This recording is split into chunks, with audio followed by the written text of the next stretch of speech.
Hi అండి, అందరికీ వినాయక చవితి శుభాకాంక్షలు అండి. మేమైతే ఇవాళ వినాయక చవితి చేసుకున్నాము, అలాగే గణపతి నిలబెట్టుకున్నాము. మా పూజనైతే రెడీ అయిపోయిందండి. చూడండి మేము ఎలా పూజ చేసామో. ఇలా గణపతిని ఇలా పూజించాము.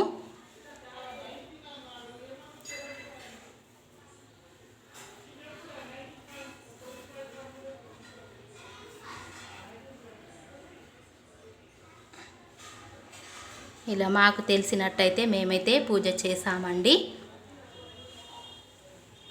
మేమైతే ఈ విగ్రహంని పూజ రూముల్ని నిలబెట్టుకున్నామండి. ఇలా మా పూజనైతే ఇలా ముగిసిందండి.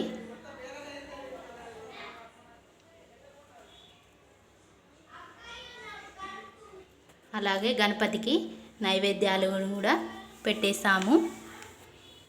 ఇది పాయసం అండి, ఉండ్రాళ్ళ పాయసం. మేమైతే ఇవాళ ఉండ్రాళ్ళ పాయసం చేస్తాము. అలాగే పులిహోర, అలాగే వినాయకుడికి ఇష్టమైన లడ్డు కూడా చేసాము. చూడండి.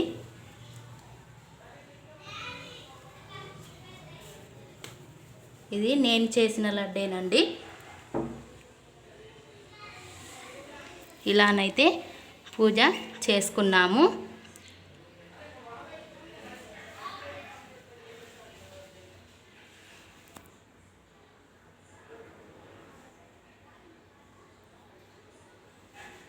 ఇలా మొత్తం పూజ అంతా అయిపోయిందండి రెడీగా.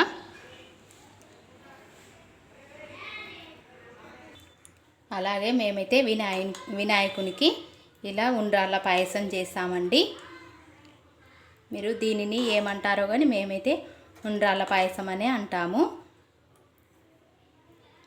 అలాగే ఇంకేం చేసామో చూపిస్తాను. అలాగే పులిహోర అండి, పులిహోర కూడా చేశాను.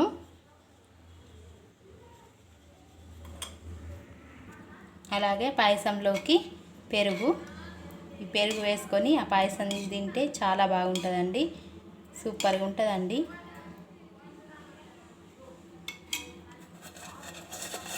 సరే అండి, మా వీడియోలు నచ్చితే లైక్ కొట్టండి, మా ఛానల్ సబ్స్క్రైబ్ చేసుకోండి. సరే, బాయ్.